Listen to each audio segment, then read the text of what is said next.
Akkam jirtu kabajamtoota daawwattoota keenya Risaa podcasting keenya seasonii haaraadhaan deebi'ee jira. Seasonii haaraadhaan keessummaa jalqabaa goonee nama nuun isiniif qabannee dhufne barreessaa Ebisa Bayissaadha. Ebisa Bayissaa irraa baay'een keenya karaa kitaaba isaa wantoota baay'ee akka nuun baranne abdii guddaan qaba. Interview kana booddee immoo in depth sirriitti akka nuun hubannuu fi barumsas immoo akka nuun irraa fudhannu abdii guddaan qaba. Ammanumaatti nu hordofa. Welcome Ebisa. Thank you. Galatoomii baay'ee. Sayingi tokko jira kan biyya alaatti. Idoloota namoota isinii ta'an yookaan namoota baay'ee admire gootanii tumiitiin gootan ta'ee gaariidha kan jedhu wayi tokko jira. Garuu I'm very excited. Siin meetii si gochuu kofi because you're really my idol. Naman baay'ee kabajuu, naman baay'ee dinqisiifadhudha. So thank you for coming. Baay'ee galatoomii. Ferraa keeffanillee guddaan si galateeffadha. Har'agaa wantoota nurratti mari'anna jedhee qabxii qabadhee dhufee kitaabota kee keessa yaadota jiranii fi society keenya keessas akkasumaan immoo personal life kee keessatti wanta barumsa nu ta'an tokko tokko irrattidha. So gaaffii koo jalqabaa godhee kanan si gaafadhu. Namoonni baay'ee personal development irrattis haa ta'u psychology irrattis haa ta'u interested gaafa ta'anii kan isaan irraatii ka'an yookaan immoo wanti gaaffii isaanitti ta'ee jalqabe wayii tokko jira jedhama. Fakkeenyaaf amma kitaabanii dubbisee tokko irratti The Silent Patient kitaaba jedhu tokko irratti what motivated you to become a therapist gaafa jedhamu namichi maal jedhee rakkina mataa koo yookaan immoo anaan wanta rakkinatti ta'e tokko irraatiin bu'uura godhadhee ka'ee jedhama. Professionichi gaa helping profession yookaan immoo profession namoota gargaaran ijaa ta'ee fi rakkina tokko irraatiin ka'an namni yookaan ofiisaa keessatti isa ta'u maatii isaa keessatti isa ta'u biyya isaa keessatti wanta arge irraati ka'aa yeroo baay'ee. So ati maaliif personal development barreessuuf kakaate maaltis kakaase? Gaaffii gaariidha kun baay'ee. Namni hundumtuu waa hojjechuudhaaf ka'umsa mataa isaatii qaba. Argannoon hundumtuu dudduuba isaa rakkinatu jira. Rakkinni gaafa jiraatu rakkina tokko furuudhaaf wanta hojjeta namni kan koos akkasuma. Ijoollummaa kootti yeroo barataa iskuulii ture kaasee kitaabota personal development dubbisuun jaalladha natti tola. Challenging kun guddaan afaan Oromoon hin argadhu. Abbaan koo kitaabota kanaa qaba. Kan afaan Ingiliziin dubbisa. I was struggling jechuun akka barataa sadarkaa lammaffaa rakkina afaanis qaba. Afaan Ingilizii baay'ee hin dandeenyu yeroo sana. Kanaafi itti rakkachaan dubbisan ture. Dubbisuu dhiisuu hin danda'u natti tola waan ta'eef garuu guutummaa isaa hubachuuf baay'ee na rakkisa ture. Booddee dandeettii afaanis fooyyeffachaa gaafa dhufu umuriidhaanis deema yuunivarsiitii galee maal jedhee sadarkaa sanarra gaafa gahu gaaffiin koomaa inni rakkina kana maaliif hin furu. Afaan Oromoodhaan kitaaba personal development tokkoyyuu hin turre yeroo sana. Yeroo ani miiltoo barreesse gabaarra kan ture kitaaba tokko duwwaatu ture dammadaamuu kan jedhu barreessaa inseenii makuree kan gara afaan Oromootti hiike afaan Ingilizii irraa hiikame afaan Oromoon garuu aadaa Oromoon qabu keessatti kan barraa'e kitaabni tokkoyyuu hin turre. Kitaaba afaan Oromoo gaafa jedhamu yeroo sana kan sammuu keessa nu dhufu akka irraa kana miti asoosama kitaabota seenaati kanarraa kanaaf kitaabota barnootaa daree barumsaa keessatti baratamu duwwaadha. Sanaa ala kitaabni biraan hin turre. Kun rakkina guddaadha yeroo sana. Uummanni Oromoo afaan isaatiin kitaabota personal development argachuu dubbisuu qaba akkuma saba kaanii. Akkuma beektu industiriin kun industirii guddaadha. Personal development jechuun akka addunyaatti industirii guddaadha. Sanarraa immoo uummanni keenya fayyadamuu qaba afaan isaatiin jedhee waan yaaduuf sanammoo nama biraa eeguurra ofii koo jalqabuun qabeeleen kitaaba miiltoo barreesse. Otoo asoofnuu yeroo sana dandeettiin guddaan ani qabadee yaadaa ture asoosama barreessuudha. Kutaa godaatii kaaseen barreessaa ture asoosama. Asoosamoota baay'ee jaallataman harkaan dabtara irratti barreessee yeroon barataa haayiskuulii fa'aa ture baay'ee barreessaan ture. Kanaafi gara fuulduraattis barreessaa asoosamaan ta'ee yaadaa ture.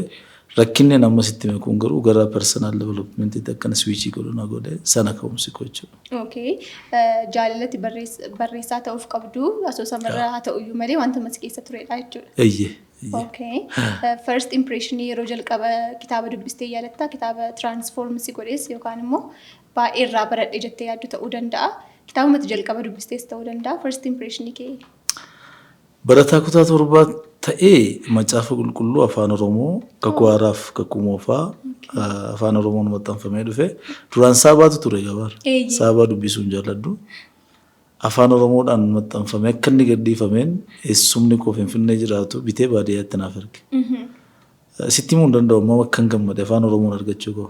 Kanaafi sammuu yeroo sanaa macaafa qulqulluu guutummaan guututti hubachuun ulfaataadha garuu yeroo fudhadheen dubbisaa ture baay'ee koomitiidii ta'een halkan haati koo sa'aatii 8-9 keessa dhuftee ibsa na jalaa dhaamsitii turte. Baay'ee dubbisuu keerraan kan ka'e.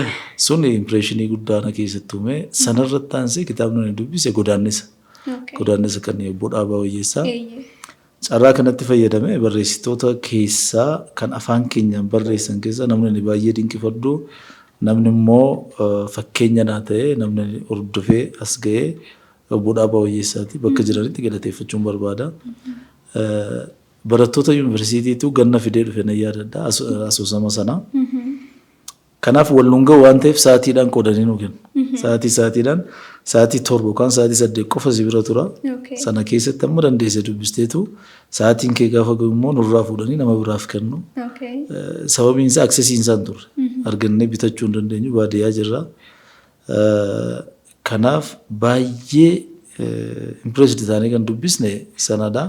Kitaabota kana lamaantu barreessaan ta'a jedhee akka yaadu na taasise. Kitaaba afaan Oromoodhaan barreessuu afaan Oromoodhaan kanatti jalqaba barreessuu eegaltee oodiyensiin uummata keenya gidduu jiru yookaan immoo fudhatamati argatte immoo maal fakkaata ture yeroo jalqabaa early days irratti? Kitaabni koo jalqabaa Gamiiltoodha. Kitaaba personal developmentidha. Yeroo sana yaaddoo guddaan qaban ture. Maaliif tokkoffaa ani barreessaa haaraadha. Akka ammaa kan akka salphaatti of beeksisuun hin danda'amu. Sooshaal miidiyaan hin turre.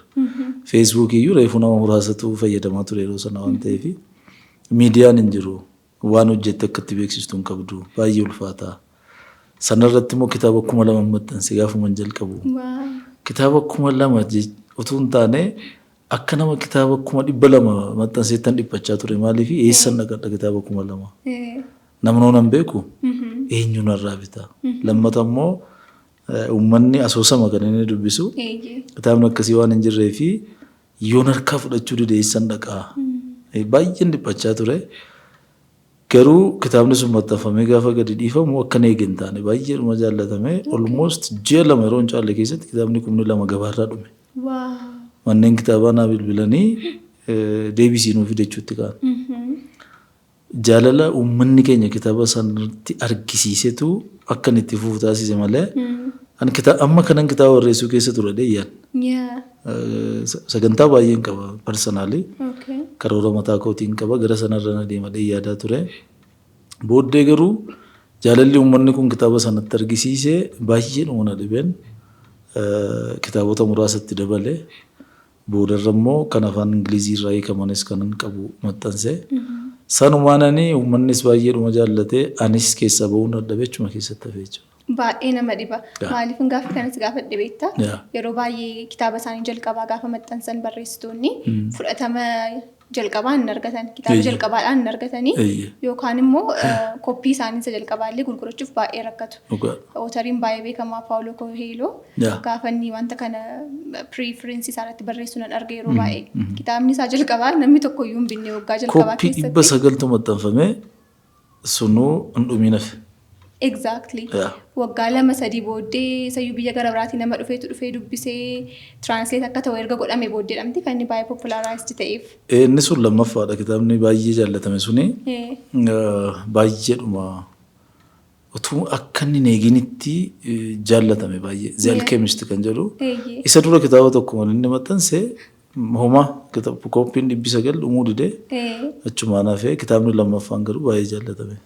Baay'eetti cichoominaanii nama tureef akka successfully ta'uu fi nama barreessuu yaaduufis immoo akka gorsaatti yeroo baay'ee inni dubbatu jalqaba nati barreessitu namni baay'ee fudhachuu dhiisuu danda'a jaatee itti cichoomuu qabda kan jedhudha. Kan kee garuu kitaabuma jalqabaadhaanii fudhatama argachuunsaa miira akkamiis keessatti uumame amma erga baay'ee barreessitee booddee. Amma gaafa taa'ee yaadu ani utuun kitaabni koo jalqabaan fudhatamne ta'e amileen ittiin itti fufuun qabu. Maaliif carraa baay'een qaba barreessaa ta'uu dhiisuudhaaf. Tokkoffaa barsiisaan ture digirii lammaffaa hojjechaan ture hojjedhee sana booddee gara kallattiidhaan gara PhD'tti adeemee yuunivarsiitii barsiisaa ta'ee qorannoodhumaan guddachuu waan jedhutu na keessa ture. Carraan lammaffaan ani qabu immoo hakiimii ta'uu ture. Hakiimii ta'uudhaaf meediisinii barachuudhaa fi yuunivarsiitii Dirre Dawaatti nama dameen ture. Bara kitaabni kun maxxanfamu. Sadaffaa immoo kaawunsiliingii waan an baradheef saayikooloojii akka carraa ta'e kaawunsiliingiidhaan NGO'n baay'eetu jiru kan barbaadanii.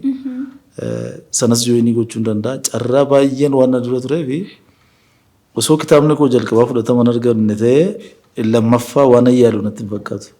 Kanaaf waaqayyo hojii kana keessa na tursuudhaa fi hojii koo jalqabaa akka namoonni jaallatan godhe laatadhee yaadarra gaafan taa'e. Exactly. Akkam akka nu barbaachisu akka sabaatti kitaabatti barreessitu jaabee kuuf waaqayyo jalqabaa populaaraayisii godhe. Now we're very grateful keessa turu keef baay'ee. Thank you. Thank you.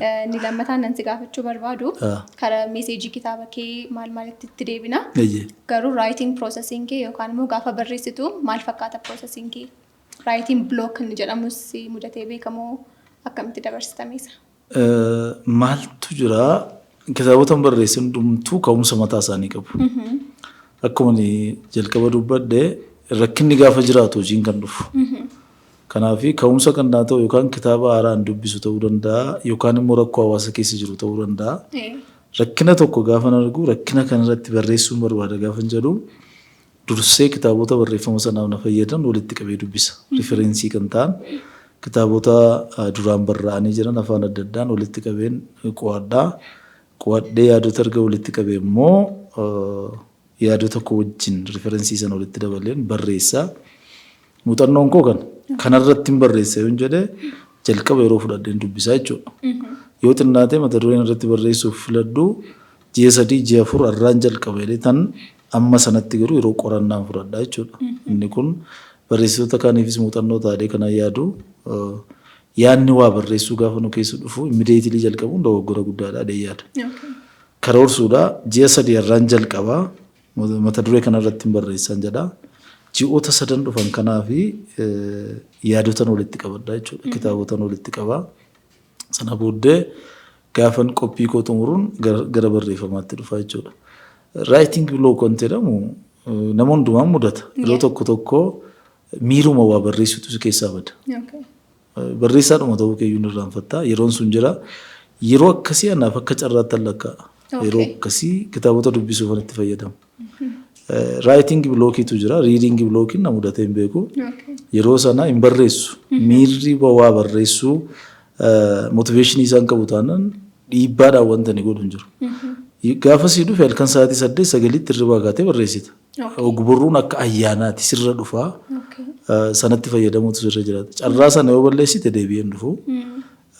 Kanaaf keessa kee hordofuun baay'ee murteessaadha hojii kana keessatti. Maaltu jira keessa kee? Wanti ati barreessitu keessa kee hin jiru taanaan kitaabota gaggaarii dubbista.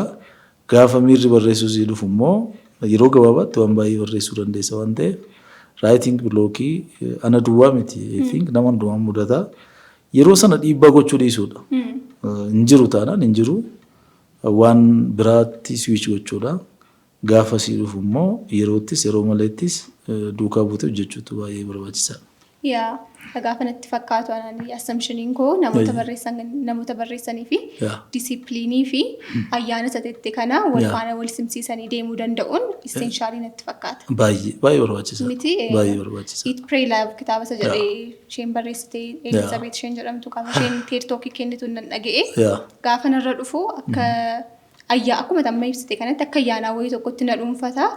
Indan eegee isaa qabachuun qaba. Fiigee na jalaatti baduu jaa danda'u. Daftee deebii kennuu qabda. Garuu immoo saduwwaa eegustu hin taane immoo ruutiinii wayii yookaan disiplinii wayii immoo qabaachuun essential natti fakkaata. Qophaa'uu, dubbisuu, of qopheessuu, of hidhachiisuu. Gaafa ayyaanichi dhufe immoo waan qophoofte sana gara hojiitti jijjiiruu jechuudha. Day to day kee maal fakkaatame kan kee? Guyyaadhaa gara guyyaatti akkamitti dabarsita? Filosoofiin jireenya kootii inni guddaan guyyaa koo tokko to'achuu yoo hin danda'e jireenya koo to'achuu nan danda'a kan jedhudha. Kanarratti kitaaba barreessee fixeera. Master Your Day, Master Your Life kan jedhu. Filosoofii time managementidha. Namoonni baay'een gaaffii kana na gaafatu. Yeroo kee attamitti fayyadamtaa? waan baay'een wal faana hojjedha. Nan baradha. Mana barumsaatti yeroo bal'aa dabarsuun irra jiraata. Qorannoo irra jira. Biizinesii keessa jira. Kitaaba maxxansa kaampaanii mataa koon hoogganaa. Abbaa maatiiti. Itti gaafatamni maatiin irra jira. Social service adda addaa irratti nan hirmaadha. Nama gama hafuuraan immoo leenjii adda addaan kenna. Nan barsiisa. Waan sila namni shanjaa hojjechuun irra tureen qophaa koo qabadhee deema. Sun namootatti gaaffita. Jireenya akkasii jiraata. Kitaaba 50 ol gumaacheera. Attamitti jedhu namoonni icciitii biraan qaban. Xinqolaas galan ittiin hojjechuu qorichas hin qaban. Icciitiin koo yoo jiraate effective time management itti baay'ee namana. Sanarraa kan ka'e time management keessatti filoosofiin koo furtuun guddaan kan jiru guyyaa tokko mo'achuu keessatti yaada. Guyyaa irraa akka carraatti ni ilaala. Akka kennaa waaqayyo naaf kennetti ni ilaala. Tokkoon halkan dhi'ee gaafa narraa bari'u carraa guddaa naaf fidee dhufa ni yaada. Inni jalqaba ilaalcha yeroo qabnu sirreessuudha. Yeroon ba'aatu hin taane kennaadha. Sa'aatiin 24 waaqayyo guyyaa irraa keessa naa ka'ee kennaadha jedhee yaada. Qaamni naa kenne immoo narraa eega akka itti fayyadamu jechuudha.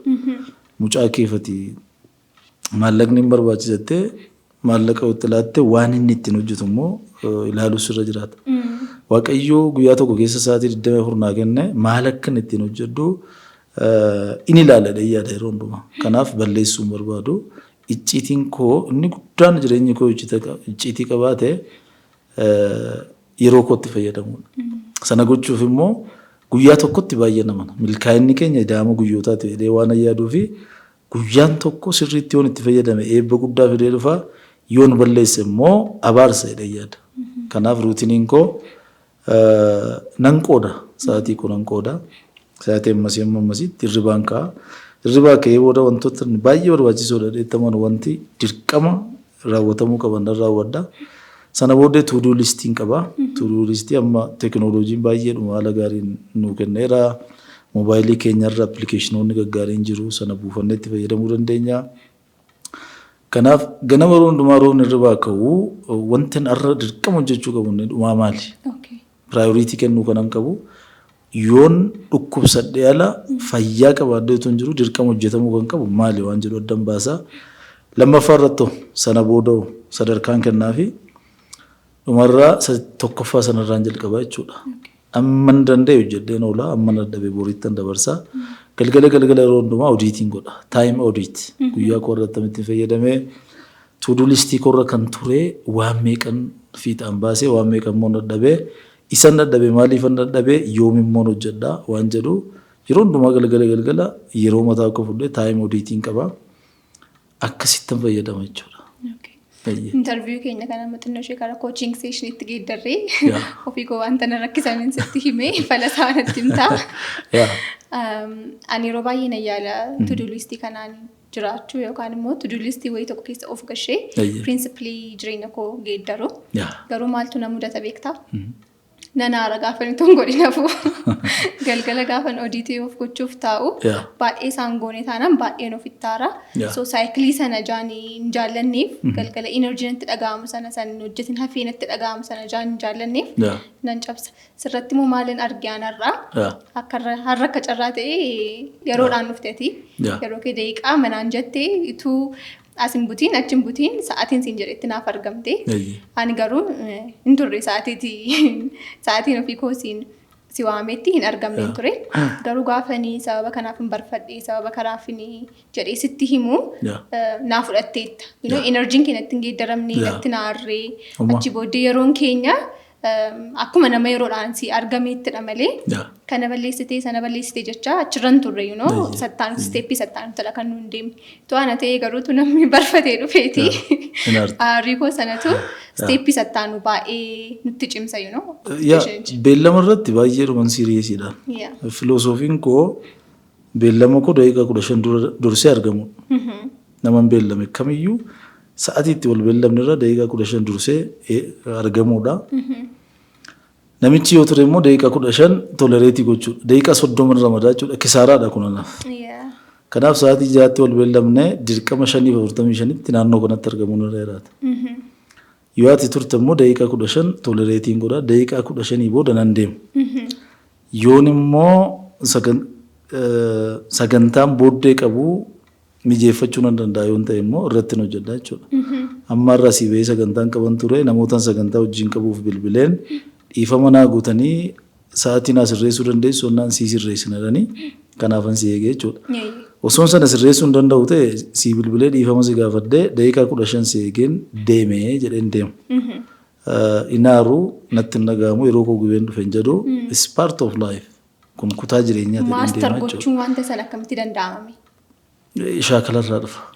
Shaakala deddeebitee gaafa gootu hin shaakaltaa. Emotional intelligence kee sirreeffattaa. Miiraan hin hoogganamtu sun baay'ee barbaachisaadha. Uummata keenya wajjin garuu yeroo baay'ee repeatedly wanta diil gootu natti fakkaata baay'een keenya akkas hin taane time punctuality irratti rakkina qabnuuf san akkamitti ilaaltame? Gaafuma wal beellamnu kadhadha. Adaraa keessan yeroo an durseen argamaa yeroodhaan kottaa. Malee argitee rakkinni keenya inni guddaan understandingii nuun yeroodhaaf qabnu baay'ee ulfaata. Kitaaba haaraan barreesse tokko jira gara boodaatti kaasuu mallataa afaan Ingiliziini. Yeroon qabeenya guddaadha jedha. Maallaqa amma feetuu nama laattee boru maallaqni bakka bu'a. Hojjettee fidda. Yeroo amma wajjin dabarsite sa'aatii tokko kana garuu jireenya kee keessatti deebitee argachuu hin dandeessu. Maallaqa ammam kaffaltee jireenya umurii keetti sa'aatii tokko hin dabaltu. Biliyeeneroon addunyaa kanaa gaafa du'uuf jedhanii hafuura isaanii isheedhumaan wanti isaan hawwan yeroo dabalachuudha. Garuu hin danda'an. Doolaara biliyoona tokko kaffalee namni akkaawuntii isaarraa sa'aatii 24 bitachuu hin danda'u. Yeroon hamma nuun yaadnu ol qaaliidha. Nama keenya biratti garuu yeroo jechuun waan salphaadha, qoosaadha, umuriidha, calliseeti. Yeroo baay'ee isaatti eenyee maqaasaa dabarsina jaallatu yeroo naa deemuu didee kottume jennee kaaffeetti wal waamnee sa'aatii 3 haasofna. Haasaan keenya immoo pooyintiin qabu. Suni kana caalaa wanti nama gaddisiisu hin jiru baay'ee. Kanaaf yeroo irratti ilaalchi nuyi qabnu akka sabaatti baay'ee jijjiiramuu qaba. Irratti hojjechuu qabna. Barsiisuu, leenjisuu amma danda'ametti gatiin yeroo meeqa kan jedhu kitaaba barreessuun irra jira natti fakkaata.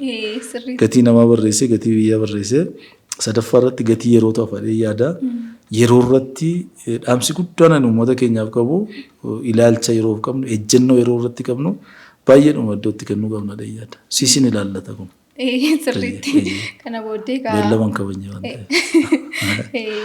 Ejjennoon kun jijjiirama jedhee yaadanis irra deddeebi'een dhaggeeffadha paartii interviyuu kee kana erga gadhiisnee booddee. Inni kan biraan gaanni soosaayitii keenya keessatti baay'ee rakkina guddaadha jedhee an personally yaadu amma sanumaan ofii koofitti dabalee dubbisuu fi ilaalcha nuun qabnu yookaan immoo iddoo nuun qabnudha.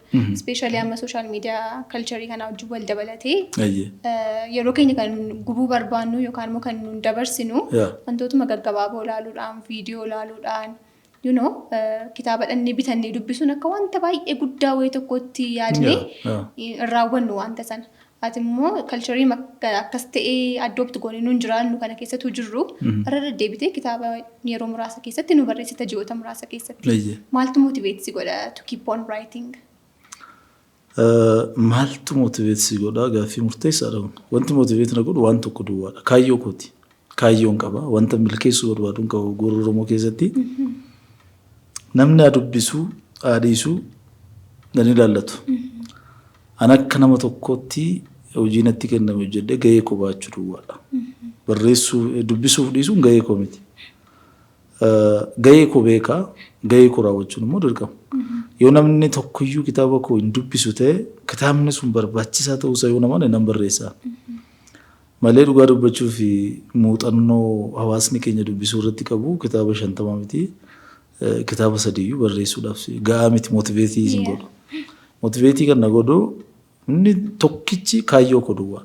Wantan the big picture wanta nuuf dura kaayee deemuun qaba. Sana bira ga'uun qaba deema waan ta'eef akka carraa kitaabni yoo dubbifame gaarii yoo dubbifamuu baate immoo dhimma isaa. An gaheen koo barreessuudha waaqayyo barsiise biyya lafaarra kaayee waan namanuuf barreessuu immoo akka meeshaatti fayyadu istiraateejiin ittiin barsiisu waan yaaduuf gahee kun ba'ataa jiran malee waan biraa miti. Namni kitaaba kee dubbisee testimony si kenne baay'ee si ajaa'ibe yookaan immoo si tole jireenyi koo karaa kanaan geeddarame ergan kitaaba kee dubbisee booddee kana gaafan jireenya koo irratti sirreessu shiiftee akkasiin ofirratti argisiin jedhee namni sitti hime kan baay'ee sitti tole jira laata. Baay'ee kana yooma kaasuu dhiisne gaariidha sababiin isaa eessaa jalqabee eessa akkam fixu waan hin beekne. Harmeen tokko dambidoolloodha naa bilbilanii mucaan itti bilbilsiisanii nama guddoodha. Maaloo dambidoolloon dhuftaa naan jedhan in dhufuu jedhe akkuma carraa biyya kana keessa bakka hin dhageen beekne dambidoolloodha maaliif akka ta'e hin beeku. Yeroo baay'ee karoorsee sagantaa adda addaa fi bilookii miti baay'ateen hin dhaginaaf. Dhufees hin beeku gara fuulduraas nan dhufa yaadu maaliif na barbaaddanii harmeennaan isheen mana qabtee ittiin dhuftaane na qabtee dhufaa jedhan maaliif jennaan si arguudhuma barbaada naan jedhan. Maaltu ta'ee jennaan kitaabni kee ilma koo badee caakka bosonatti galee bosona keessaa naa baasee jedha. Namni hundumtuu dadhabee bosona keessa taa'ee nama saamu obboleessi isaan gafni Finfinneedhaa kitaaba miiltoo jedhamu bitee fidee lafanni jirutti barbaadee itti kenninaan sana dubbisee manatti naa deebi'ee nama ta'e mucaan koo amma biizinasii mataasaa jalqabee hojjetaa jira. Utuun hin du'in ijaan si arguun barbaadaa naan jedhan. Dhugaa dubbachuudhaaf himimmaantu jakootti guute. So baay'eetu na mudata. Guyyaadhaa guyyaatti namni baay'een suura kaasee naa ergaa. Kitaaba kee dubbisee araada akkasiirraan fayyee. Jireenya kootu jijjiirame nama akkasiin ta'e kanan bitadhee namoota konkolaataa bitatanii miiltoo jedhanii konkolaataa isaanii irratti istiikarii maxxansanii suura kaasanii naa ergantu jiru. Namoota lafa bitatanii suura kaasanii naa ergantu jiru. Kana ammas jedhee sitti himuu hin danda'u. Inni sun jireenya koo keessatti eebba guddaadha lakkaa. Yeroo baay'een iyyuu nan dhagaa namoota naannoo koo irra jiran irraati prescribed ta'a kitaabni kee nama karaan harkaa badee yookaan immoo nama jireenya isaa irratti jijjiirama dhabee kallattiin harkaa badee irraati dubbisteettaa garuu kitaaba miiltota jedhamu translate kan inni godhes baay'ee jira abjuun qabata jedhu dubbisteettaa faa gaafa namni waliin jedhan nan dhagaa so ani mataa koo yoo gaafa eebbifame abjuun qaba kitaaba jedhu bitamee naa kennameera kana booddee steeppii haaraadha kun jireenyaaf jedhame baay'ee namatti tola. So contribution akkasii maqabaachuun iyyuu miirrisaa addanatti fakkaata.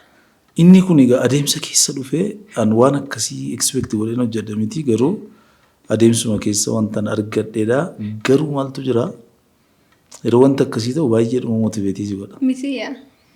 Abjuu koon gurguru kitaabni jedhu seenaa gorroo Oromoo keessatti maxxanfamee guyyaa tokkotti gabaarraa kan dhume isa duwwaan beeka. Kitaaba mataa kootiis saffisa sanaan kan gurgurame erga hin beeku. Kitaabni sun waa'ee gaarummaa irratti xiyyeeffata. Namni wal jaallachuu akka qabu, haal duree malee wal gargaaruun akka nurra jiraatu, walii keenyaaf immoo wal malee akka nu hin qabne, namoota rakkattoota naannoo keenya jiran immoo ija keenya banaa goonee ilaaluun akka nurra jiraatu sanarratti hojjeta. Kitaaba sana bu'uura godhanii hojiiwwan hojjetaman baay'eetu jiru biyya kana keessa. Kanan hin irraanfanne magaalaa tokko keessatti ijoolleen kitaaba sanaan mootiveetii ta'anii wal ijaaranii ganna yeroo boqonnaaf galan mana barumsaa irra barattoonni baay'een walitti dhufanii akka kilabii wayii uumanii adeemanii uummata irraa birrii walitti guuranii namoota rakkataniif mana ijaaraa warra dhukkubsatan mana yaalaatti geessisanii yaalchisaa. Wantan jireenya koo keessatti hin irraanfanne dubartii waggaa 8 dhukkubsattee siree ciistee hospitaala geessinee inisheetiivii kanaan wallaannee fayyisnee naan jedhan. Waan akkasiitu jira. Sana gaafa dhageessu sitti tola. Enerjii dabalataa argattatti buuftee deemuudhaaf jechuudha. Baay'ee namatti tola. You're very lucky. Laakii situun taane garuu hojii kee irraa itti dhimmitee excellenceedhaan itti fuftee hojjechuu kee irraa dhufe. So thank you sin jechuun barbaadanis. Inni kan biraani amma baay'inaan kitaabonni kee translationii toon taane ofii kee kitaabati theoretical frameworkii ofii kee qabdurraati kaatee ati barreessitudha. So warri kan biyya alaa nu biratti translator ta'anii yeroo gaafii resonate godhu nu wajjin iddootti walii galan wayii tokko hin qabaatu yookaan immoo jireenya lifestyle keenya wajjin iddootti wal fakkaatan hin qabaatu human being ijaa ta'aniif hundumti keenya iyyuu garuu immoo cultural difference ni jiruu fi iddootti wal jala darbus hin jiraata miti ree isarraa kaatee amma ofii kee theoretical framework ati qabdurraatiidha kitaaba innatti barreessaa jirtu mee maal fakkaata isa sana haasofnu. Wantoota kitaaba afaan biraarraa hiikuu baay'ee cimaa taasisan keessaa inni tokko cultural framework isaan keessatti barreeffaman. baay'een walirraa fagoodha. Aadaan Oromoo, kontekstiin Oromoo kontekstii warra adii irraa baay'ee fagaata. Duudhaan keenya, akkaataan jireenya keenya, naamusni keenya, iftoominni keenya wanti baay'ee walirraa fagoodha. Kitaabonni warra lixaa kun immoo baay'eedhuma liberaaliidha. Akka isaan jedhanitti yoo jettee hiikte cultural conflictiitu dhufa uummati sitti gaddaa. Kanaaf kitaabotan baay'ee jaalladhu garuu gara afaan Oromootti hiikuu kanan dadhabe baay'ee isaanii kanan dhiise kanaaf. Warran immoo rakkina hin qabu kontekstii keenya wajjin hin deema jedhee itti amanu duwwaan hiikee mammaatti jechuudha. Sun immoo teenshinii mataa isaa qaba. Gaafa hojjettu firii akka hin taane si taasisa. Maallaan jedha uummati kun gaafan kana hiikuu uummatichi maallaan jedha waan jiru itti dhiphatta waan ta'eef sana gochuurraa kitaabota akka sanaa riferensii godhattee yaadota murtaa'an keessaa fudhattee yaada mataa keetii kontekstii Oromoo keessatti aadaa Oromoo wajjin kan waliin faalleessine duudhaa keenyatti kan hin buune kontekstii keenya keessatti waan sana gabbistee yoo barreessite moor bu'aa buusa jedhee waan yaaduu fi hiikurra gara kitaabota mataa kootii barreessuutti kanan dhufe kanaaf. Gaafan taa'ee yaadu hojjechuu nama danda'a. Kitaabonni afaan Oromoo amma afaan Oromoon barreessee deebistee afaan Ingiliziitti isaanuma yoo hiikte gita kitaabota sanaa ta'uu danda'a. Baay'ee miti walirraa fageenyi isaa. Yoo muuxannoo dhabellee malee akka barreessitoota isaan sanaa muuxannoo bal'aa dhabuurraa kan ka'e ijoolleen hojjaa isaanii fiitii gochuu dadhabe malee almost garuma san kitaabni abjuu kan gurguru jedhamu afaan Ingiliziitti gara boqonnaa 5 ja'a hiikee ilaaleera. Baay'ee garaagarummaan qaba. Back translate godhee. Back translate godhee gaafa ilaalu garaagarummaan isaa baay'ee miti. Kanaafuu levelii jarri sun barreessanitti afaan Oromoon barreessuu nan danda'a taanaan it's no need to translate. Kan namaa hiikuurraa kan mataa kootii hojjedhee qaawwaa ogbarroo Oromoo keessa jiru tokko duuchuu nan danda'a taanaan jedheen itti deeme. Akkuma carraa ta'e immoo baay'ee manatti milkaa'e. Namoonni warra ani hiikeyyuu caalaa dhugaa dubbachuudhaaf warra ani barreessee jaallatu. Sababni isaa ifaadha. Kan saaniiti waan ta'eef kitaaba keenya jedhanii dubbisu afaan keenya aadaa keenya keessatti warraa'e waan ta'eef kan warra adii sana caalaa warra barreessee adamsanii dubbisu namoota keenya. So counselingii bara dheeraa jaatinaan jettee fi anamma professionii sana keessa jaan jiruuf hojjechuun jalqabnee juun irrattidha kanan graduate godhee. Congratulations. Thank you. Garuu baay'ee gaafa practice irratti turre internship irrattis kan yeroo baay'ee akka challengeetti nu mudachaa jiru maal akka ta'e beektaa. Gaafa theory isaa achitti baranneen asitti apply gochuu yaallu disonansiin uumama baay'ee wal jala darbaa akka itti jettee accept godhaa jettuun qabdu. Wantoota tokko tokko wanti sitti dhufu biyya kana keessa wanta jiran jettee yaadnedha namni counseling irratti kan inni fidatee dhufu. Influencer dantaa social mediaanis jira, fiilmiin jira, waan baay'ee jira miti ree.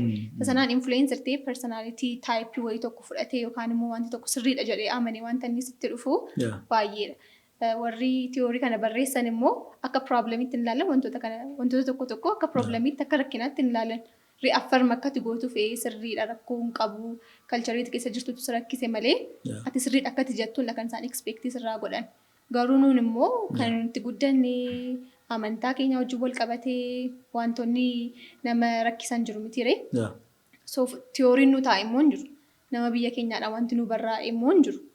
So kanadha kan baay'ee wal simsiisuuf yeroo baay'ee nama rakkisu namoota biraa warra supervise nu godhanis anaanis akka barattaatti kan na rakkisaa ture kanadha. So yaada theorii wayii tokko theoritize gochuuf haa qabdaa laata gara fuulduraatti. Counseling irratti duwwaa miti rakkinni kun iddoo hundumaa jira. Herreega gaafa barattu herreega nu fayyadu miti kan nuyi barannu. Baay'ee isaa guyyaa guyyaatti applicable miti. Fiiziksiis gaafa barannu rakkinuma sana fakkaatu qabna. Gara counselingiitti adeemnu sana xiyyeeffannoon keenya waan ta'eef amma tiyooriin counselingiitti baratte hundumtuu jechuu amma dandeenyutti kan formuleetii godhe warra adiiti. Isaan rakkina mataa isaanii qabu rakkinni keenya isaan biratti rakkina ta'uu dhiisuu mala. Maaliif gargari waan ta'eef. Garaagarummaan keenya baay'ee bal'aadha. Isaan haala isaanii keessatti tiyoorii hojjetanii tiyoorii isaaniif hojjetuun immoo baran. Teested kan ta'e isaanuma irratti. Kisaaraan keenya inni guddaan isa kana. Akkuma jirutti finneetu uummata keenya irra keenya kan mataa keenyaan qaba.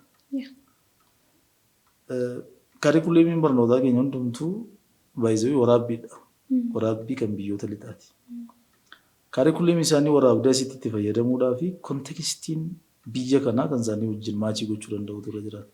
Kanaaf amma kaawunsiliingii barattee asitti ittiin hojjechuudhaaf gaafa jettu konfiijiniitu uumamu. Baay'ee. Kanatti baratte waan biraati rakkinni dhufu immoo kan biraati. Baay'ee. Kanaaf moodelii qabattee ittiin kaawunsilii gootullee qabda jechuudha.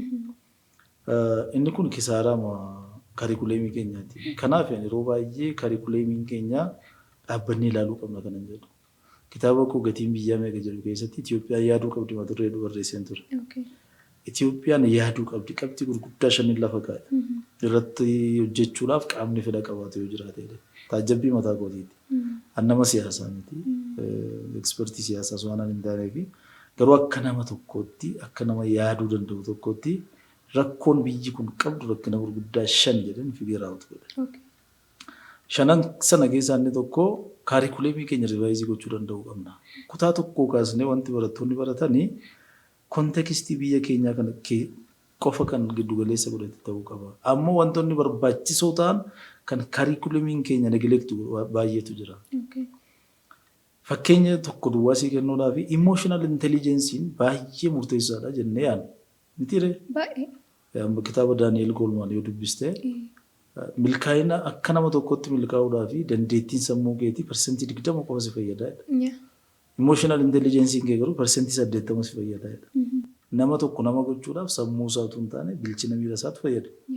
Amma fedhe yoo barate nama fedhe yoo beeke miirri isaan bilchaatu taanaan intelligent enough hin ta'u taanaan faayidaa hin qabu gatii hin qabu. Kanaaf namoonni baratan baay'een amma isaan bu'aa buusanii namni isaan miidhan kan inni caalu jechuudha. So emotionally barattoota keenya adireesii kan godhu kitaaba tokko keessatti hin argitu. Fiiziksii keessa hin jiru, keemistirii keessa hin jiru, baayoloojii keessa hin jiru, afaan oromoo keessa hin jiru, histirii keessa hin jiru. Waan tokko hin jiru. Waan baay'ee barbaachisaa ta'e barattoota keenya hin barsiifnu jechuudha. Kanaaf kaalkuleeshinii adda addaa, foormulaa adda addaa barsiifnaa sammuu isaaniitti guunnaa akka itti jaalala wajjin jiraatan garuu hin barsiisnu. Kaalkuleesii barsiisnaa, saayinsii kompleksii ta'e barsiisnaa, akkamitti akka dhiifama walii godhan, akkamitti akka irra waliif darban garuu saabjektii tokko keessatti hin barsiifnu. Kanaaf nama barate baay'ee qabna, nama waliif obsu garuu hin qabu. Nama barate baay'ee qabna, nama wal jaallatu garuu hin qabu. Balaa guddaa qaba argite. Kanaaf kaawunsiliingii duwwaatu hin taane akka biyyaatti dhaabannee ilaaluu kan qabnu hundumti isaa rivaayizii ta'uu qaba. Waan haala biyya keenya giddugala godhatetu bocamuu qaba malee akkuma jirutti parsentii 100 filosoofii warra lixaa kana finnee barattoota keenyarra kaa'uun baay'ee nu deemsifne argaa jirra waan ta'eef jechuudha. Bakka dhaloonni irra jiru kana argaa jirra waan ta'eef amma dhaabbannee ilaallee kaarikuleemii keenya rivaayizii gochuutu nurra jiraata. Kaawunsiliingii irratti moodeloota yookaan immoo tiyooriiwwan haala qabatamaa biyya keenya irratti xiyyeeffataman baay'ee barbaadu. Sanarratti hojjechuudha malee amma tiyoorii abaluu inni barannee baanee nu caalaa warra paara kaawunsilers jedhaman jiru hawaasa keessa. Kaampaasii seenanii baranne piroofeeshinaalii sertifaayi hin taane akkasumatti garuu muuxannoo irraa kan ka'e namoonni baay'ee gorsuu danda'an jiru. Nu warra barate caalaa isaantu rakkoo saba kanaa adireesii gochuu danda'a. Saayinsii kaawunsiliingii hordofnee baay'ee deemuu dandeenya. Maaliif wantichi biyya keenya irraa baay'ee fagoo waan ta'eef rakkoon keenya isa chaalenjiin keenya nu amma attam goonaa amma dandeenyee waan fudhachuu dandeenyu saayinsii kaawunsiliingii keessaa fudhannee isa kaan immoo ofumaa keenya addooptii goonee rakkina hawaasa keenya gargaaraa jirra. Gara fuulduraa garuu wanti sadarkaa isaa eeggate tokko hojjetamuu qaba deeyyaadha. I really wish wanta kanarratti akka sabaatti namni waamuu danda'u yookaan immoo nama gochuu hin danda'a jedhee yaadu si ijaa ta'eef karaa fuulduraatti sirriitti yaadame baay'ee barbaachisaadha jedhee yaada. Sababiin isaas Itoophiyaa keessatti iyyuu saba biraa biratti wanta fooyya'aa jira. Amma gaafa piraaktisii baanus maal kan nuun dhannu saba biraa bukkeedha malee nama afaan Oromoodhaan yookaan adda adda dhamtiree biyyuma tokko keessa yoo jiraanne iyyuu akkaataan itti yaadnu iddootti waliif tokko hin taane hin jiraata. Baay'een isaa wal fakkaatu iyyuu malee amma iddoon dhufeeti influence na godhee nurture akkanitti ta'ee naannoon koo akkamitti akka anaan nurture na godhee influencer ta'ee akkanitti yaadu addadha kan nama iddoo biraadhaa dhufeerraati jechuudha. So injiruyyuu baay'ee kaawunsiliingii seenterii tokko hin qabnu. Yaa. Sila Kilinika ilkaanii meeqatu magaalaa kan akka jiru you have no idea. Baay'eedha. Gama hundumarra jira. Akka kilinika ilkaanii baay'achuun kan irra ture tajaajila kaawunsiliingii. Biyyoota guddatan keessaa namni hundumtuu kaawunsilarii mataa isaatii qabu. Miira isaa wajjin haasa'a. Guyyaa guyyaatti rakkina qabu wajjin mari'ata. Kaawunsilarii koo jedhaa beekamaadha. Biyya kana keessaa namni jireenyi itti hammaate gadi bu'ee uffanni suuraa kan darbee nama dhaqee itti himatu hin qabu. Rakkinoonni baay'een namni keenya ittiin dhiphatu immoo kaawunsilingiidhaan furamuu danda'u. Baay'ee salphaadha. Har'a mana murtii godhattee ilaaltee hojiin mana murtii gaa'ela hiikuu duwwaadha. Daayivorsi reetiin keenya parsantii 50 galeeraa jedhama. Daataan qabuun. Warri immoo gaa'ela lammaffaa ijaarratan immoo isayyuu 75%dhaan isaanii hin diigamu. Gaa'ela manni murtii guyyaa guutuu diigaa oolu baay'een isaa kaawunsilingiidhaan deebi'ee ijaaramuu danda'a. Garuu eessaa dhaqu nama? Hin jiru. Akka saba keenyaatti immoo zeeroo madhayyuu. Yeroo baay'ee piroopoozaalii barreessee qaama mootummaa sadarkaa adda addaa jiran mariisisee gaafadhee miidiyaa irratti dubbadhee piroopoozaalii 5 jiran arga. Waan kana jalqabnaa garuu nama gurra naa kennu nama tokkoon argan. Baay'ee barbaachisaadha. Kiliinikoota caalaa hospitaalota nuyi qabnu caalaa baay'inni kaawunsiling seenterii nu barbaachisa. Maaliif eeriyaa bal'aa irratti dargaggoonni kaawunsilarii barbaadu. Primarital kaawunsilingii barbaachisa. Warri gaa'ela keessa jiran kaawunsilingii barbaadu. Warri biizinesii keessa jiran kaawunsilingii barbaadu. Kaawunsilingiin eeriyaa jireenya keenyaan hin tuqne jiru. Garuu biyya kanaa amma feete yeroo akkatte dhattee officially nama itti himattee teeraapii argatu tokko iyyuu hin qabdu. Banaan guddaan akka sabaatti nuyi qabna jedhu gara fuulduraa immoo gatii gadhee nu kaffalchiisadhe kanaan eeguu isa kanaan negilektii gochuu keenya. Aan akka nama tokkotti inillee waggoota salgan kurnan darbaniif kanuma niyyaa ba'e eeyyama baaseera irratti hojjechuudhaaf. Treeningii fi kaawunsilingii wal faana hojjechuudhaaf. Even akka nu hojjedhu mataa isaa fedhiin hin turre. Kanaaf an dhiise amma eeyyaman baase deebi'ee cufeera. Balaa guddaa qabamu. Kanaaf gara fuulduraa seriously namoonni poodkaastii dhaggeeffatan dhaabatanii akka isaan yaadan barbaada. Kaawunsiling seenterii dhabuu keenya irraa kan ka'e rakkoo maaliif saaxilama? Akka sabaatti miidhamaa jirra waan ta'eef. So jiraachuu qaban wal nu gaafachiisu ganda Oromiyaa keessa jiru hundumaa keessa kaawunsiling seenteriin tokko jiraachuu qaba. Kana qaamni humna qabu qaamni gochuu danda'u yoo irratti yaada gaariidha. Hangama kun eenyu wajjin dhimma kana irratti hojjechuu nan barbaada. Yaadi uummata keenya keessa jiru baay'ee gadi bu'aa akka ta'e wantoota nu hubachiisan keessaa inni jalqabaa jira jedhee wanta yaadu maal akka ta'e beektaa? Kaawunsilarii na barbaachisaa yookaan immoo nama ta'e wayii mariisuun barbaada jettee yoo haasofte akka wiik taatetti akka wiiknesiitti yookaan bakka sammuun isaa dhukkubuuniif jedha jecha isaan fayyadamuun barbaadu jecha wayii fayyadamanii iddoo akkasii galee yaalamuuf jedhama malee akka strengziitti yookaan immoo akka nama furmaata barbaadaa jiru wayii tokkotti illee hin ilaallu. Hin argine kan beeku kanaan dura. Barbaachisummaa isaan beeku waan ta'eef. Even utuma jalqabne iyyuu chaalenjii guddaa nu mudatanii ni yaadamu. Namni icciitii isaa fidee sitti dubbachuu hin barbaadu. Hin sodaatu. Maaliif muuxannoo isaatu hin jiru. Garuu bakkuma jirru kaane jalqabuutu nurra jiraata. Uummanni akka itti fayyadamu gochuu qabna. Kaawunsilingiin baay'ee barbaachisaadha. Namni hundumtuu rakkina mataa isaatii qaba baay'ee. Namoonni ati sooshaal miidiyaa irratti ilaaltu uffata bareedaa uffatanii kolfaa gammadaa gamoo bareedaa keessa dhaabbachaa bakka bashannanaa dhaabatanii har'a bakka akkasii jirra jedhanii baay'eedhuma waan gammadan sitti fakkaatu. They have another side in life. Namni saayidii kan biraa ta'e tokko hin qabne jiru. Saayidii dukkanaa qaba nama. Kanaaf kaawunsilingiin nama hunda barbaachisa dubbannu. So sanarratti baay'eedhuma hojjechuu nurra jiraata. Qaamni mootummaa kan inni ciruma dagatee sagal. Baay'ee madagate. Inni dagate inni irraanfata. Kanaaf yoo danda'ame namni hundumtuu akka irratti xiyyeeffate hojjetu televizyiinii marraallee sagantaa tokko hin qabnu baay'ee. Amma sagantaa televizyiinii tokko torbanitti sa'aatii tokkollee kan darbu kaawunsiliif yoo kenname ofishaalee waan baay'ee direesii gochuu. Awareness create gochuuf gahaadha inni baay'ee sirriitti. Awareness create goota namoota keezota adda addaa fudhattee bahuu dandeessa. Keezota adda addaa uumtee fudhattee baatee uummata gargaaruu dandeessa. Wanta baay'ee hojjechuu dandeenyu aksesiisaa dhabuurraa kan ka'e dhiifnee deenya waan ta'eef gara fuulduraatu irratti hojjetamee baay'ee natti tola. Responsibility isaamuu fudhattee kanaan duratti hojjechuuf yaaluu kee fi galatoomii karaa fuulduraatti immoo sii milkaa'ee akka nama nuuni akkas hojjechaa jira jennu wayii tokko immoo akka argannu akka sabaatti abdii guddaan qaba. Inni gara biraan garuu kalcharii keenya keessatti waan gadhee kaasetu naan jettee amma uummati keenya wanta inni qabatee deemee normalize godheetti jiraatu baay'eedha wanta emotional intelligence kana wajjin wal qabatee walii obsuu dhiisuu maal kaasneerraa aaruuni namatti iyyuuni akka milikkita dhiirummaatti yookaan immoo akka nama jagnaa ta'e tokkotti akka ilaalamu normalize godhee wanta nuun fudhannee deemaa jirru baay'eedha.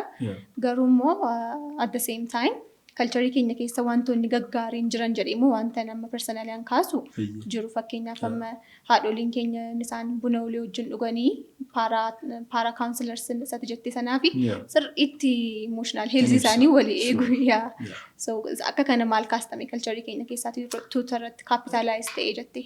Aadaan sun baay'ee bareedaadhaan baay'een jaalladha. Yeroon ijoollee ture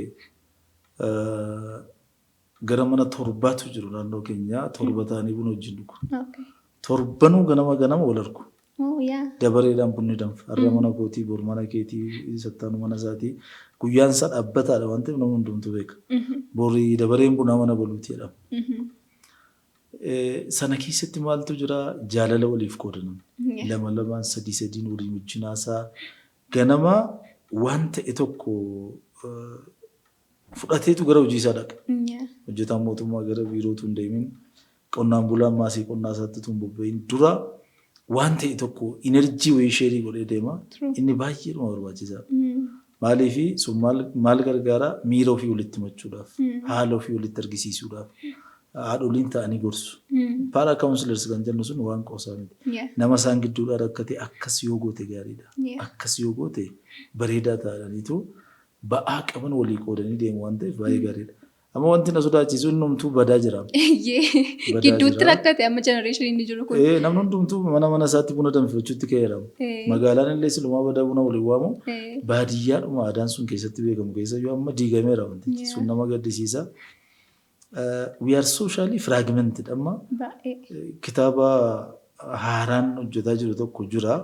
Wholeness irratti rakkinni jaarraa 21ffaa keessa jiru inni guddaan fragmentation ida walirra adda baane social life social media dan bakka buufne no real friends nama shan hin qabnu social media irraammoo nama 100 no hordofa qilleensa irra jiraachu communication inni keenya isaanii wajjin yoo asitti kufe namni dhufee lafa nagaasu jiru jara keessa maaliif qilleensa irra jiru isaa of biraa garuu nama hin qabu guddachuudhaaf kan nu barbaachisu namoota qilleensa irraa miti namoota nun actually wal argine wajjin mari'achuu dandeenyu miira keenyatti argisiisuu dandeenyu haala keenyatti illee gargaarsa irraa argachuu dandeenyu malee kan nu fayyadu warra qilleensa irraa miti.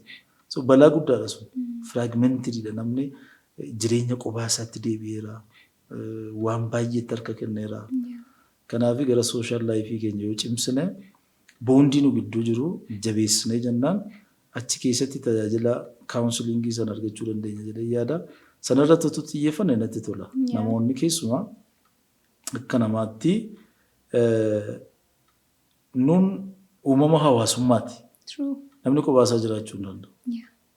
Kanaaf namoota keenya sirriitti kunuunsuu dandeenya. Hariiroo nama wajjin qabnu tokko kunuunsuu dandeenya.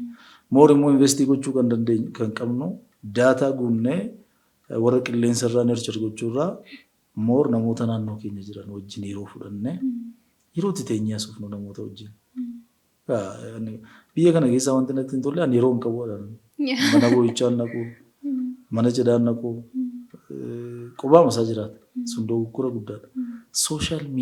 Social life ni pilaarota jireenya keenya murteessoo keessaa isa tokko waan ta'eef sana dagachuun nu barbaachisu. Hammuma hiriyoota sirrii lafarraa qabnu boondii gaarii qabnu saaxilamummaan keenya irra taadeemu. Hin ta'u taanaan garuu deemnee dhumarratti waan gaariin hin ta'u. Longevity irratti yeroo ta'e research wayii hojjetame ture ergan dubbisee yeroo kamirratti akkana hojjetame yaadadhu garuu maal argatanii relationshipii nuun namoota naannoo keenya irra jiran firootan keenya wajjin hiriyoota keenya wajjin qabnu directly umurii dheeraa jiraachuu keenyaaf contributorii isa cimaadha. Amma bara kana namni jiimii deemaa nyaata jedhaa wanta baay'ee gaariidha nyaata keenya ilaalanii mana jiimii ispoortii hojjechuun holistic lifeif sirriitti wanta barbaachisudha garuu correlationiin umurii dheeraaf qabu isa relationshipii nuun naannoo keenya irraa qabnu fayya bileessummaa isaarraatiidha. Nuun amma sana wanta daganne natti fakkaata. Warri durii suni buna wal waamuu maal jedhu miti. Amma immoo kaawunsilarii fa'aa warri qaban fa'aa hin jiraatu jenereeshiniin kara fuulduraa jiran amma yoo nuun irratti hojjenne kaawunsilarii fa'aa hin qabaatu. Nuun kaawunsilariis hin qabnu. Isa kana neglect gooneerra jenereeshinii gidduutti fa'aa wayii tokko waan taanetti fakkaata. Gidduu taane argitee kanaaf dhalootni abdii kutate baay'ate amma. Dhaloonni fuula dhalootarra abdiin argitu. Dargaggeessa abdii kutataa isaatu jira. Waa'ee biyya isaa bileen godha. Waa'ee uummata keessaa dhalatee kompileen godha. Sanan hundumaaf akka saaxilamu kan taasise strong social bond dhibuu isaatiidha yaada. Namni qobaa gaafa ta'u fragmented gaafa ta'u abdii dhaba. Abdii gaafa dhabu immoo jireenyi isaa hiika dhaba. Hunda keenya bobaan gara fuulduraatti nu adeemsisu abdiidha miti. Abdiin qabdu taanaan jiraachuuf sababa hin qabdu. Paawuloo Kooloo namichi sila kaasne kitaaba isaa The Alchemist jedhu irratti seenaa bareedaa tokko kaasa. Nama kan jiraachisu abdiidha. Waan biraa miti. Waan abdattuu qabda jireenya kee keessatti. Abjuu qabda waan milkeessuu barbaadu bakka ga'uu barbaadu tokko qabda. Sun akka jireenya kee jaallattu godha. Akka of kunuunsitu godha.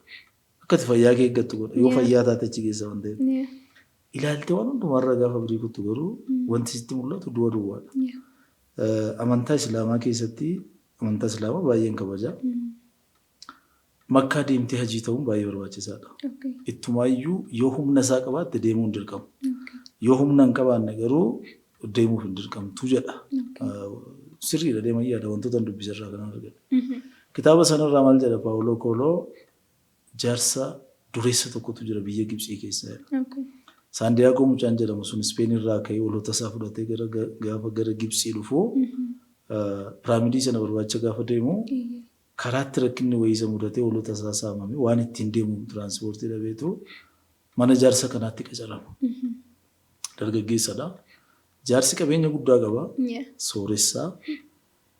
Waan si dhibu garuu jireenya isaa keessatti hajii hin taane. Musliima. Hordofaa amantaa Islaamaati. Garuu hin deemne. Mucaa kanatti gaaffii ta'a baay'ee. Maaliif hin deemne? Duudhaa amantaa Islaamaa sirriitti hordofaa. Akkamitti hin deemne? Qabeenya irraa hafaa qaba. Dhiyoodha immoo Kaayiroo fi Makkaan baay'eedhuma fagaatee waan nama yaaddessus miti. Yeroo hundumaa gaaffii itti ta'a. Gaaf tokko gaafata. Maaliif amma maadhattanii hajii hin taane isin qabeenya hoo qabdu? Kunooti dukkaana albuudatti gurgurtan qabdu? Maaliif hin deemne jedhee gaafata. Gaafa kana jaarsi maal jedhu ilma koo jedhan sababa guddaan qaba waan hin deemneefidha. Jireenya koo keessatti wanta abdii godhu ishee kana duwwaadha jedhan. Abdii ani qabu gaaf tokko kanan gaa achin gaadhee kanan of duratti ilaalu ishee duwwaadha jedhan. Yoo ani dhaqee hajii ta'e abdii kodhuma jedhan. Sana booddee akkas ta'uuf hin jiraadha waan hin jedhu addunyaa kanarraan qabu waan ta'eef jireenyi koo achirratti dhaabbata jedhan. Artistoonni baay'een akka addunyaatti beekamoo ta'an beekamtii guddaarra ga'anii waan kaleessa barbaadaa turan hundumaa argatanii harkaan gahatanii kan isaan of ajjeesan kanaaf. Bakka namni gaafa abdii fitu araadatti deebi'a. Tokko tokkoon guyyaa baay'ees tulfaata dabarsuudhaaf araada keessa of dhoksu. Warri carraasaa argatan duwwaan gara filaantiroofiitti dhufu qabeenya qabaatanii rakkatoota gargaaranii gammachuu achi keessa argatanii jireenya isaanii itti fufsiisu. Warri carraasaa hin qabne garuu yookaan of ajjeesu yookaan araada keessa dhokatu nama kan jiraachisu abdii. Gaafa fragmentii taatu social lifein kee boondii natti qabdu gaafa laafaa dhufu qobummaa sitti dhagahama gaafa sana abdii kuttaa gaafa abdii kuttuu dhaloota ofii keefis biyyaafis faayidaa hin qabne taata jechuudha. Yaaddoon qonni guddaan isa kana. So erga waa'ee abdii kutannaa kana kaasnee kana yaadadhe maal akka ta'e beektaa? Namni hundumtuu at some point jireenya isaa keessatti wanta abdii isa kutachiisu hin jiraata lafa gahee dhaabbatu wayii tokko hin jiraata. Wanta yaadee wayii tokko fulfiil godhee toon ta'in iyyuu haalotni gaafatti cimanii wanta keessaan baane wayii tokko keessa waan galee iddootti fakkaatu hin jiraata jedhee yaada personalis na mudatee beeka jaatee ibsee baay'ee. Baawwansi gochuun immoo wanta baay'ee ulfaataa fi enerjii isheen ittiin jalqaba ka'an sun wanta namatti cimtu natti fakkaata. So garuu immoo hin danda'ama. Irra deebi'anii ka'uun jechuudha. Akkamitti nama abdii kutannaa keessa jiruuf akkamittiin gorsitamee yoo namni sababa adda addaa qaba abdii kutachuudhaaf namni yeroo tokko addunyaa kanarra kan jiraannu qophaa keenya nuyi qofti akka addunyaa kanarra jiraannutti nutti dhaga'ama. Namarraas abdii kunnaa, sirnarraas abdii kunnaa, maatiirraas abdii kunnaa. Yeroon akkasii jira, yeroo dukkanaatti yeroon kun jireenya keenya keessatti maaltu ta'uu qaba? Siluma isaa jireenya keenya keessatti wanti gaariin akkuma jiru, wanta abdiin kutus jiraachuu akka danda'u expectii gochuu danda'u qabna. Amma rakkinni keenya inni guddaan expectiin goonuun hin sodaan, miira sana sodaanna waan ta'eef the worst case scenario jedhu warri faranjiin yoo akkas ta'uu baate akka yaadne ta'uu baate biizinasii yaadne jalqabne yoo feelii godhe nama baay'ee jaallannu yoo du'aan dhabne amma yaadani namoonni maatiin du'aan akka adda ba'u akka namni hundumtuu gaaf tokko du'u beektaa nama jaallatu du'aan akka dhabdu garuu gaaf tokko expecting godhu maaliif miira sanatu sodaachisaa expectation sun baay'ee ulfaata garuu filannaan biraan jiru anytime namni takkam jaallattu inuma du'a. Gaaf tokko du'aan wal dhabuu dandeenya jennee expect gochaa yoo jiraanne bounce back gochuun nu rakkisu. Namoonni baay'ee miidhaman amma post traumatic disorderidhaan namoonni miidhaman amma sammuu isaanii dhabanitti ga'an warra kamii warra gaaf tokko abbaa koof biraan dhabatanii yaadne takkaadhuma yaadanii waan hin beekneef dhugaa sana fudhachuu dadhaba sammuun isaanii. Garuu maa inni rakkinni kamuu dhufuu danda'a. Ani nama addunyaa kanarra hin jira. The world is uncertain. Wanti ta'u sa'aatii kamuun beekamu asii baanee poodkaastii kana baanee daqiiqa 30 keessatti waan nama mudatu hin beeku waan hundumaaf qophaa'aa ta'uu danda'utu nurra jiraata. Kanaaf jireenya koo keessatti wanta abdii na kutachiisu yeroo dukkanaa dhufuu danda'a waan jedhu hundumaa eegaa kanan jiraadhu ta'e hin darbaa jedhaan jiraadha. Sana gaaf tokko yaadeen beeku taanaan garuu gara abdii kutannaa gara tarkaanfii fudhachuutti dhufnaa jechuudha. Namoonni of ajjeesan baay'een isaanii miira kana keessa seenanii waan achii kaan itti fakkaatu. Kanaaf dhugumas namatti hin fakkaatu miti gaafa wanta akkasii keessa seenamu. Maaliif hin fakkaatu qophiin qabdu waan ta'eef. Addunyaa kanarratti waan dhufu hundumaaf qophaa'uu danda'u sirriitti jiraata. Guyyaan tokko waan gaarii fidee dhufa namni baga gammadde siin jedhaa oola. Guyyaan tokko rakkinamaa fidaa oola waaqayyo si gargaaru siin jedha namni kaleessa baga gammadde siin jedhe. Addunyaan waan baay'ee qabatee dhufu. Guyyoonni dhufan waan baay'ee qabatanii dhufu waan ta'eef isa gaariif isa of qopheessuu sirra jiraata. Challenge dhufuus of qopheessuu sirra jiraata. Qophii qabda yoo ta'e abdiin kutattu baay'isuu. Addunyaa kana kan jijjiire namoota akkasiiti. Namoonni abdii kutuun isaanirra ture. Abdii kutuu harka kennuu dhiisuu isaanirraa kan ka'e addunyaa kana jijjiiran baay'eetu jiru. Barreesseerani kitaabota koo keessatti. Namoota hin fakkaanne jechuudha. Konoleen Saanders namni jedhamu sun Kentucky Fried Chicken Company jedhamu kan hooggane jaarsa kan jalqabe. Jaarsa waggaa niirlii gara 70 ta'eera. Ritaayirii godheera umurii isaarraa kan ka'e. Gaafa ba'u dadhabeera maallaqa hin qabu. Bara isaa mindaa xiqqoon hojjetaa ture. Miira kana keessatti qabamee ture namichi. Kana booddee karaa irratti ba'utu malee fala biraan qabu. Karaa irra jiraachuus immoo of ajjeesuu naa wayyaa. Sadarkaa dhumaarra gaafa jiru garuu wanta yaadate. Maanni lukkuu ittoo lukkuu sirriitti hojjechuu danda'a. Dandeettii adda ta'e qaba. Maallaqa xinnoo qabu namarraa liqeeffatee itti dabalatee karaa irratti asfaaltii irratti jalqabe. Mul'anni inni asfaaltii irratti waan xinnoo tokkoon jalqabe irra addunyaa guutuu biyya kaampaaniin sun hin jiru. Waggaa muraasa keessatti biliyoonera ta'e namichi sun. Abdii kutuutu irra ture baay'isee. Umuriin isaa deemeera. Kaapitaala hin qabu. Humna hin qabu. Garuu abdii kutuuf harka waan hin laanneef qofa addunyaa kanarratti seenaa guddaa hojjete. Namoonni addunyaa jijjiiran baay'een isaanii pooyintii abdii kutuun irra ture jira. Garuu harka hin laanne. Warri harka kenne miiliyoononni kufanii hafan isaan hin beektu. Nama abdii kutu addunyaan hin beektu. Utuu dubbannu addunyaan kun kan isheen beektu kan ishee yaadattu namoota abdii kutannaaf harka laachuu didanii abjuu isaanii dhugoomsan duwwaadha. Warra akkasitti kufee hafe biliyoonota lakkaa'aman hin beeknu nuun. Namoonni muraasni abdii kutannaaf harka kennuu didanii deebi'anii kaan garuu addunyaa jijjiiran. Akkasitti an ilaalla. Kan karaa kitaaba barreessuutti si fideetanii gaaffii kanatti gaafadha. Amma baay'een keenya kitaaba barreessuu yaadnaa kontribiishinii wayii tokko qabaachuu nan danda'a tunu yaada kanarratti barreessee yookaan personal experience irraas ka'anii amma namoonni jireenya baay'ee jiraatanii umuriin isaanii deemee personal experience isaaniirraa ka'anii yoo wanta kana namaaf qoodee nama fayyaduu nan danda'a namoonni jedhan jiru yookaan immoo barumsaan beekumsa argatan irraa ka'anii immoo namoonni qooduu barbaadan jiru. So namoota kana conceptualize goonee Oromoo haa goonuuniti. Garuu gaafa ta'anii yaadanii namni dubbisuun jiru saba keenya keessa aadaan dubbisuu keenya baay'ee gadi bu'aadha. Yookaan immoo age groupiyaan barreessuu fi yaadu age groupii kitaaba dubbisuu barbaadu miti. Sababoota adda addaa kennanii kan ittiin fufsiisnee steeppii kan hin fudhannee baay'een jiraatu jedheen yaada. So namoota akkasiif maala godhan nama Oromoo ta'ee kitaaba barreessuu barbaade garuu situationii naaf mijataa miti jedhee dhiisu. Gaaffii gaarii. Namni baay'een kitaaba barreessuun barbaada. Muuxannoo irraa kanan beekuun qabaa.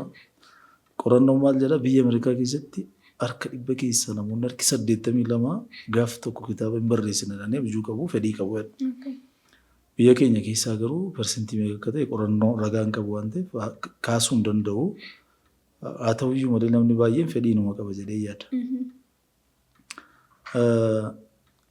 Maaltu jira baay'een keenya barreessitootatu dubbannu. Biyya kanatti ammoo hubannoon dogoggoraa nu qabnu barreessaan nama kitaaba maxxansee inni yaadanu. No way. Hin maxxansinu malee baay'een keenya mana keenya keessatti waan baay'ee barreessina. Yaadannoo qabatta, diyaarii qabatta, asii galtee oolmaa kee guyyaa irraa kitaaba dabtara irratti barreeffatta. Namoonni baay'een numa barreessu. Isaanis barreessitoota malee hin fudhadhaa. Wanti baay'ee si gaddisiisu garuu namoonni jireenya sheerii ta'u utuu qabanii kitaaba hin barreessine baay'een jiru. Excuse adda addaa qabu akkuma tamma jettee kana waan ta'eef hin barreessu malee waan hin barreessu baay'een qabaa jiru. Excuse kaa'uu barbaannee naani baay'ee qabu. Baay'eetu jira. Namichi bor karaan deema jedhee namootatti hima jedhe. Bor karaan deema karaa fagoon deema jedhee namoota hundumaa naannoo isaa jiranitti himee garuu hin deemin hafe. Bor gaafa kaan namoonni maali karaan deeman jenneeti jedhanii gaafatanii deemuuf hin ture garuu asuma taa'ee fageenya karichaa yaadeen dadhabee hafe jedhee. Teessee fageenya isaa sammuutti kan yaaddoo ta'e chaalenjii isaa kan yaaddoo ta'e dhugumayyuu barreessuun sirra hin jiraatu. Personally chaalenjii Ebisaan kitaabota barreessuu keessatti argee kan yaaddoo ta'e barreessuun sirra hin jiraatu. Karichi ulfaataadha. Haa ta'uyyuu malee sana bira dabartee dhuma barreessuu sirra jiraata. Wanta itti ilaaluu qabdu chaalenjii si mudatu tun taane hojii hojjettuun nama tokko fayyisuu hin dandeessa taanaan namni tokko hojii keetti fayyadamee jireenyi isaa jijjiiramuu hin danda'a taanaan hojii sana hojjechuun sirra jiraata dirqama yaadaan. Even nama tokko kitaaba 2,000 maxxansitee jireenyi nama tokko ittiin jijjiiramennaan waa'ee kitaaba 999 irraanfachuutu siif ta'a. Nama tokko sana qaqqabachuudhaaf gatii baasuu danda'uu qabdaa yaadaan. Kanaaf nan gadda yeroo tokko seenaa jireenyaa namoonni waan baay'ee irraa barachuu danda'an utuu qabanii garuu hin barreessan. Beekumsa gurguddaa immoo utuu qabanii ogummaa gurguddaa utuu qabanii amma literaaturii Oromoo keessatti dhukkubni keenya inni guddaan namoonni barreessuun irra jiraatan hin barreessin. Baay'een isaanii of dhoksaniiti kan isaan jiran. Maaliif akka ta'e hin beeku. Parsanaalii namootaan itti dheekkamu qaba. Maaliif hin danda'u? Beekumsa guddaa qabu, muuxannoo jireenyaa guddaa qabu. Garuu gadi ta'anii dhalootaaf waa barreessuu irratti banaatu jira waan ta'eef namootaan parsanaalii gaafa argu hundumaa itti dheekkamu qaba. Baay'ooliin immoo barreessitoota ta'uun otoo irra hin jiraatiin kan kitaaba barreessan immoo baay'eedha. Barreessumti kan isaaniif hin taane kennaa isaanii kan hin taane jechuudha. Warri akkasii immoo gahee isaan gurruu keenya keessatti qaban inni guddaan namoonni akka hin dubbisne gochuudha. Injiila namni kitaaba akkasii dubbistennaan kitaabni afaan Oromoon barraa'e hundumtuu waan akkasiitti fakkaata deebitee ijaanuun ilaaltu. Kunis dogoggora guddaadha. Jara kana gidduutti rakkataa irraa. Warra barreessutu qabanii hin barreessine warra barreessuun utuu isaaniif hin maliin barreessan kana gidduutti rakkataa jira warroon Oromoo. Namoota muraasa namoonni nuun dhugumatti barreessuu kan qaban gara barreessitu kan dhufan kan nooran namoota muraasa waan ta'eef excuse keessan dhiisaa jechuun barbaada. Gaappii kana gidduu jiru gaappii barreessuu nama kan godhe jedhee wanta yaadonni guddaan publishingii yookaan immoo goolee adda addaa Oromiyaa keessa jiran bukkee ga'uu danda'u irratti jedhee yaada. Sammuu akka furmaataatti publishing company mataa keessa jalqabdee damtee ati. Publishing company Daystar kan jedhamu waggaa 3 dura jalqabnee irraa manni maxxansaa jira. Rakkoo mana maxxansaa caalaa rakkinni nuyi qabnu rakkoo rabsaati. Waa'ee mana maxxansaa baankii hojii gamtaa Oromiyaatu liqa naa mijeessee naa bite naaf. Ammatti sochiin maxxansaa almost guutummaatti gara dhaabbachuu irra waan dhufeef kaampaanichi rakkina keessa jira malee koolaateraalii utuu hin qabatin akka hin qabne waan beekuuf barreessaa Oromoo waan hin ta'eef kana fidii kana qabsiiseetu naan hin jedhin natti amananii akkasumatti maashinii guutuu liqaan kan naa kennan baankii kooperaatiivii Oromiyaatti galateeffachuuf kirediitii kennuu waan irra jiruufan. Qabnaa deeggarsa baankiin kun nu godhe maashinii nu harka jira rakkinni keenya maxxansinee lafa dhaqan nu qabu. Manni rabsaa tokko iyyuu hin jiru kan Oromoo jechuudha. Dhuunfaadhaan namni tokko bakka tokkotti banateera ta'a. Sadarkaa isaa kan eeggate garuu hin jiru. Jireenya koo keessatti inni kitaaba maxxansee Booranatti kitaaba tokko ergee hin beeku. Asii dhufee bitateerraan kana. Oromootu Booranaa dhufeetu hin taane liinkii hin qabu. Dhaabbata kitaaba kochitti naa geessuun hin qabu. Bara jireenya koo asii fuudhee kitaaba Arsiitti argeetti ergee hin beeku. Nan hojjedhaa kitaaba muraasa maxxansaa magaalaa Finfinneetti mana muraasatti kennaa isaantu amma danda'an iyyaafate rabsa. Gahaa miti sun. Uummanni keenya baadiyyaa keessa jiraatu kitaaba argee hin beeku. Qola isaa Facebook irraa arguurra kan darbe argatee bitachuu hin danda'u. Inni kun balaa guddaa qaba. Isa kanaa fi furmaata ta'a jennee kan nuyi yaadne gara dijitaalaayiziitti fiduudha. Pilaatfoormii Oromoon kitaaba dijitaalii bakka jiru ta'e irraa bitatu bitatee divaayizii masaa irratti dubbisuu hojjetaa jirra. Yeroo dhiyootti ifoomsuuf deemnaa jechuudha. Yoo akkas ta'e malee maxxansinee lafti geessinu hin jiru kitaaba. Eenyutti argina? An baay'ee wanta nagaddu nama baay'eetu naa barreessaa oola guyyaatti.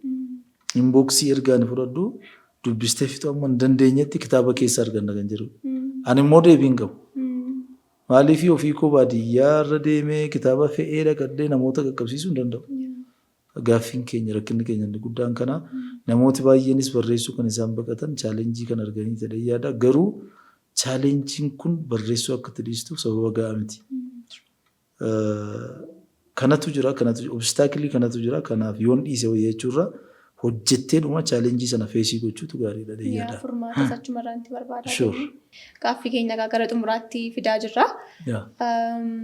Kitaabni haaraa akka ba'aa jiru quban qaba. Waa'ee kitaaba haaraa itti baasaa jirtu kanaafi gaaffii keenya gara xumuraatti fidaa jirra.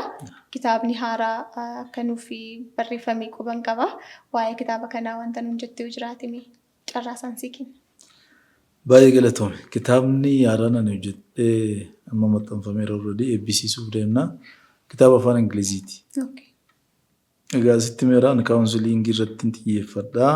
Barnoonni koos baay'inaan sana hojii wal qabata waan ta'eef personal development irratti tiyoorii mataa kootii tokko formuleetii gochuudhaaf abjuu koo ture yeroo dheeraadhaaf. Yeroo baay'ee na fudhate dubbisuun qabaa. Waan sana irratti maaster gochuu waan qabuuf jechuudha. Waggoota booddee hojjedhee amma xumure jechuudha. MTP theory jedha. MTP abbreviationidha. Mind Time People Theory.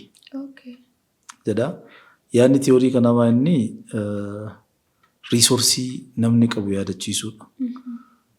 namni addunyaa irratti gaafa dhalatu riisoorsii gurguddaa 3 qofa qabatee dhufaa jedha. Maayinni sammuu isaatii, yeroo isaatii, namoota isaatii. Kana waaqumatu kennaaf.